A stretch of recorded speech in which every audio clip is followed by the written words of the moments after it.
टूटेला दर्द में बड़ी दर्द करेला बड़ी दर्द करेला जहिया मरद करेला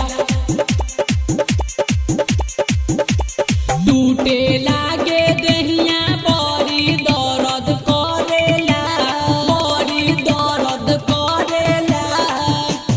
टूटे लागे दहिया बड़ी दर्द करेला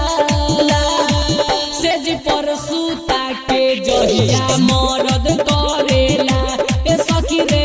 सेज पर सुता के जहिया भतरा करेला सेज पर सुता के जहिया मरद करेला जहिया मरद जहिया मरद करेला देख के रहन ओकरा जीव जाता कापी हो रोज रोज करेला उ जो बना के नापी हो जो बना के नाप हो देख के रहन ओकरा जीव जाता कापी हो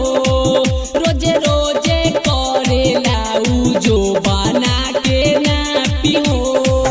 5 मिनट पूरा उ तो गरज करेला टूटे लागे दहिया बड़ी दर्द करेला सखी रे सेज पर सुता के जहिया मरद करेला सखी रे सेज पर सुता के जहिया भतरा करेला सेज पर सुता के जहिया मरद करेला जहिया मरद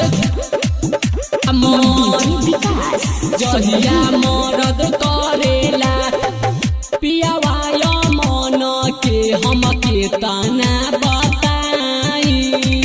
तुर देले बारे उ तो नए चर पाई दे चर पाई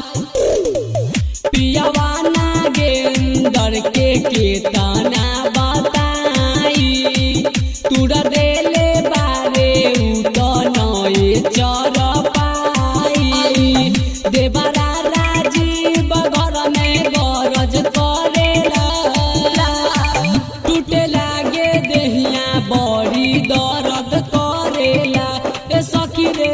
सेज पर सुता के जहिया मर